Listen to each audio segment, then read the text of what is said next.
Ever get pulled into one of those stories? You know, the ones that feel like they're straight out of a Hollywood thriller script. Okay. Well, we're diving headfirst into one today. A huge legal battle that honestly could shake up the entertainment world. At Hmm. the center of it all, music mogul Sean Diddy Combs. He's facing this storm of really serious legal trouble. Yeah, it's pretty intense. And then there's this whole other layer, these online theories trying to link him to the tragic death of Aaron Carter. Right. That adds a whole different dimension. So if you're listening, you're probably trying to piece this all together, right? You want the key facts, the insights, but without getting totally bogged down in all the noise. And that's exactly what we're aiming for. We want to help you cut through it. Yeah, we've got a really compelling, although, frankly, quite disturbing set of information here. We're mainly looking at a transcript from a YouTube video that's been getting a lot of attention. Yep. And that video itself pulls together a lot of recent reports, different claims. So we're going to, unpack Diddy's legal issues first, the actual charges, the twists in court. Like the bail denials and things. Exactly. And then, we'll navigate that sort of murky area of the conspiracy theories around Aaron Carter. Got it. The goal is really just to give you a clear picture of the main points in this whole unfolding situation. Okay, sounds good. Let's jump into these legal battles then. The transcript lays out some pretty heavy charges, right? It really does. So the initial indictment, that was back in September, federal charges, we're talking racketeering conspiracy. Okay, racketeering. That always sounds serious. What does it actually mean here? Well, it's not just about one crime. Racketeering implies, like, an organized pattern of illegal stuff. Almost like a criminal business, built on doing wrong. Right, like an enterprise. Exactly. And then there were charges of sex trafficking by force, fraud, or coercion, and transporting people for prostitution.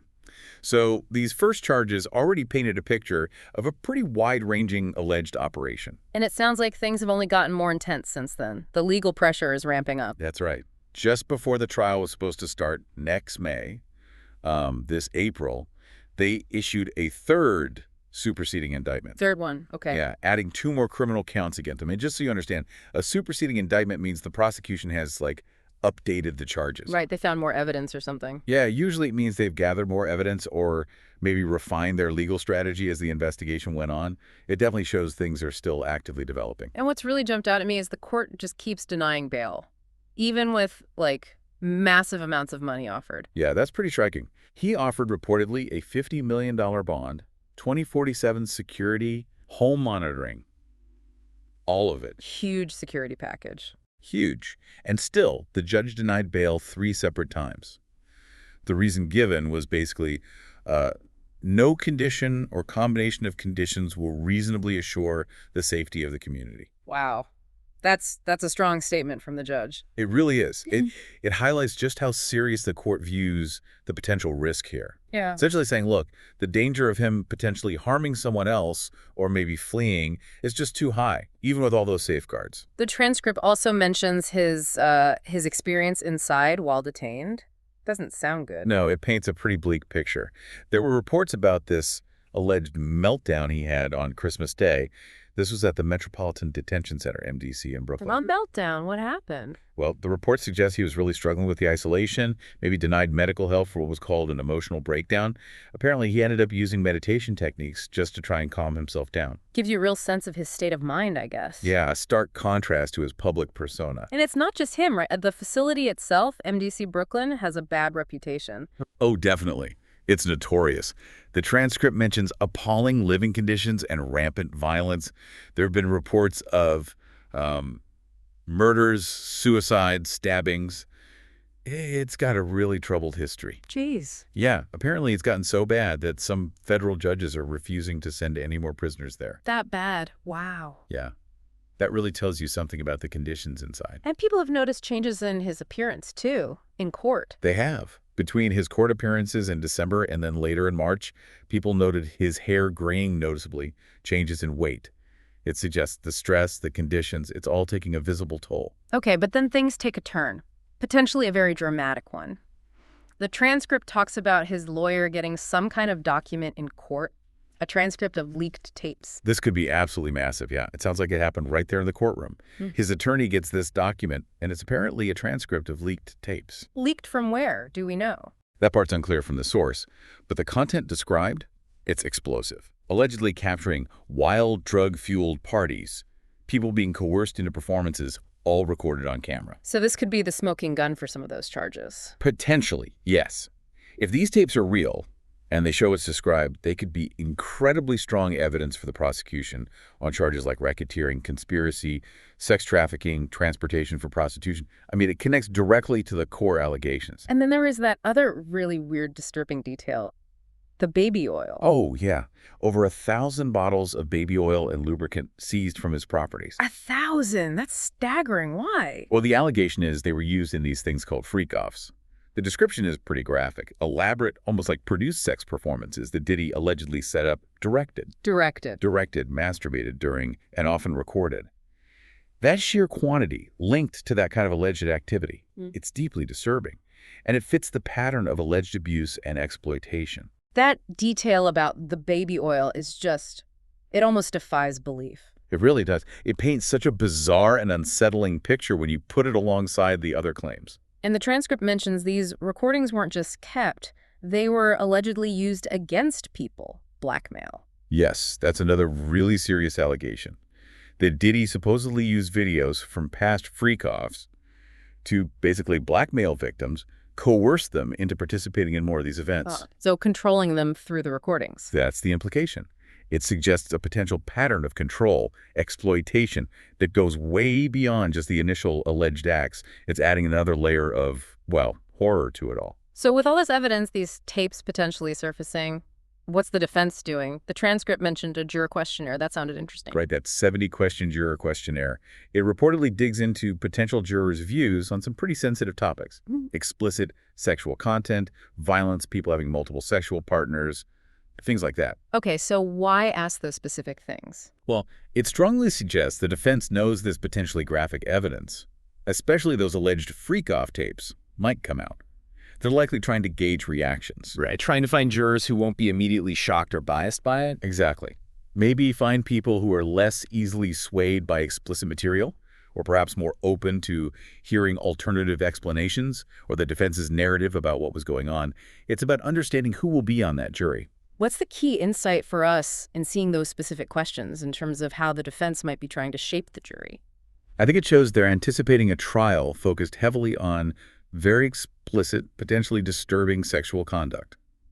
They need jurors who can, theoretically, look past the shock value and consider the legal arguments about consent, coercion, or lack thereof. They also want copies of the video evidence themselves, obviously, to prepare their actual defense strategy. And part of that strategy might be arguing he's being targeted. The transcript does mention that, yeah. The potential argument that Diddy, as a highly successful black man, is being unfairly singled out. We've seen that defense before in high-profile cases. Right. And specifically for the sex trafficking charge tied to one particular victim, the defense might argue there was no fraud, no force, no coercion. Basically, try to frame it as a consensual relationship despite the trafficking charge. Interesting that they'd lean on the unfairly targeted angle. Given the specifics here, does that feel like a main defense or more of a background argument? It's hard to say definitively, but often it's part of a broader strategy. It might resonate with some jurors, create doubt. But with charges this specific, like racketeering and trafficking involving alleged force and coercion, they'll likely need a more direct rebuttal of the specific evidence too, not just the targeting argument. It might be more supplemental. And then there's this other witness, someone claiming to have more videos, possibly involving other celebrities. Yeah, that introduces a whole new potential dimension. Reports of a witness who claims they have videos of other celebrities possibly being victimized by Diddy. Wow. This person has apparently been subpoenaed, claims they have information, evidence about sexual abuse, misconduct. If other big names get pulled into this, well, it could blow the whole thing wide open, makes it even more complex and unpredictable. Okay, definitely a lot happening on the legal front. Let's switch gears a bit now to the other big piece here. These online conspiracy theories linking Diddy to Aaron Carter's death. Right. It's a significant part of the online conversation surrounding Diddy right now. So officially, Carter's death back in 2022 ruled an accidental drowning with drugs involved, right? Correct. That was the official finding from the coroner.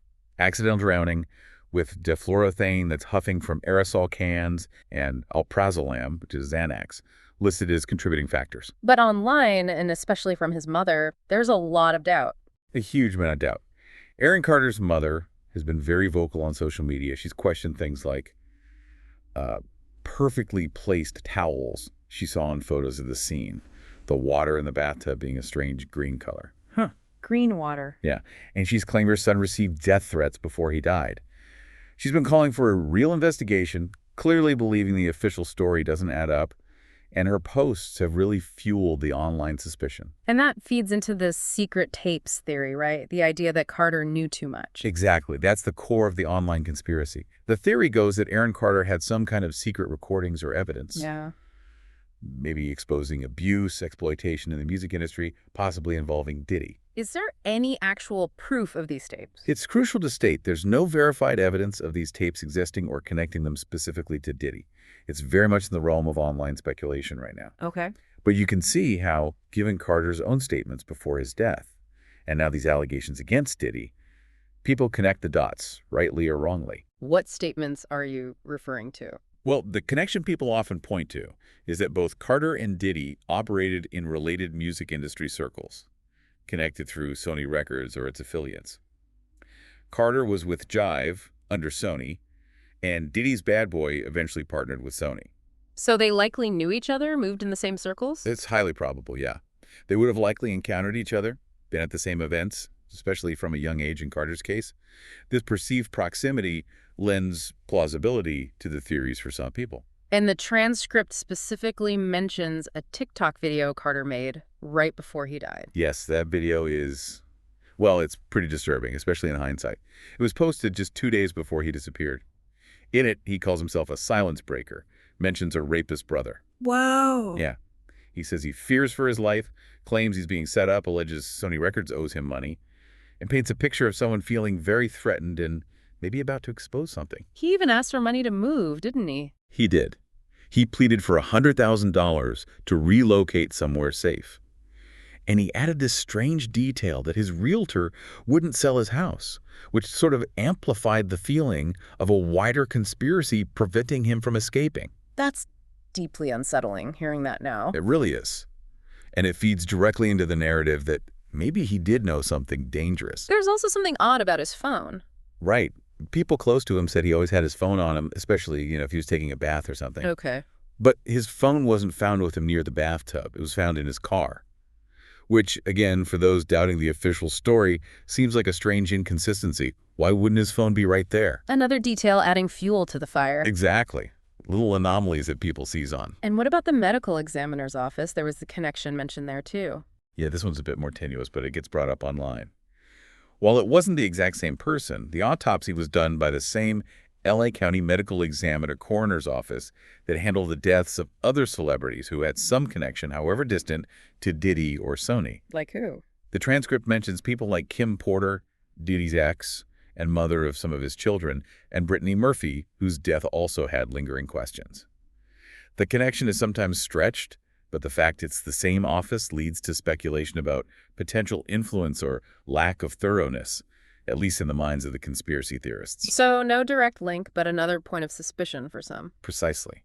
It adds to the overall atmosphere of doubt surrounding these high-profile, sometimes unexplained deaths within that sphere. And all this suspicion is leading to calls for reinvestigations into other cases, too. Apparently, yes. The source material mentions reports the deaths of Brittany Murphy and Kim Porter, along with Jamie Foxx's serious health scare last year, given his industry connections, are potentially being looked at again, or at least there are calls for it. Why? Because of the Diddy connection. Primarily, yes.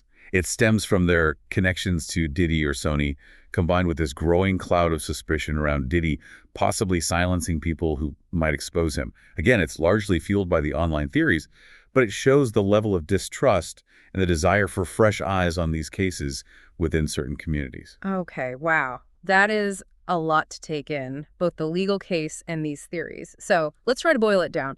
For someone listening, trying to make sense of all this, what are the absolute key takeaways? Okay, let's summarize. First, the legal charges against Diddy. They're incredibly serious. Racketeering, sex trafficking. Right. We're talking about allegations of a long-term pattern of severe criminal behavior.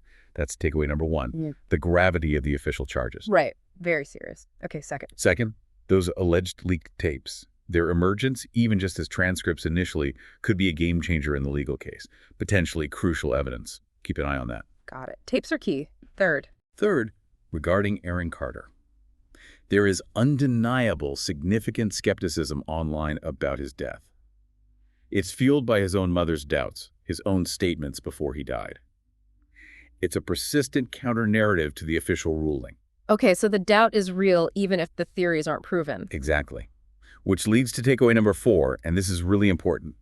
Despite all the theories swirling online, there is currently no concrete verified evidence directly linking Diddy to Aaron Carter's death. Lots of speculation, lots of connecting dots, but no hard proof presented publicly or, as far as we know, legally. Crucial distinction. Okay, and finally. Finally, the whole situation just puts Diddy under this incredibly intense spotlight.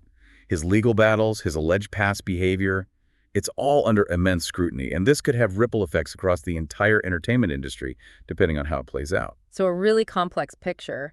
Serious charges, potential bombshell evidence, persistent online theories lacking hard proof, and intense scrutiny. That sums it up pretty well. It's ongoing, it's complicated, and it's definitely captivating public attention.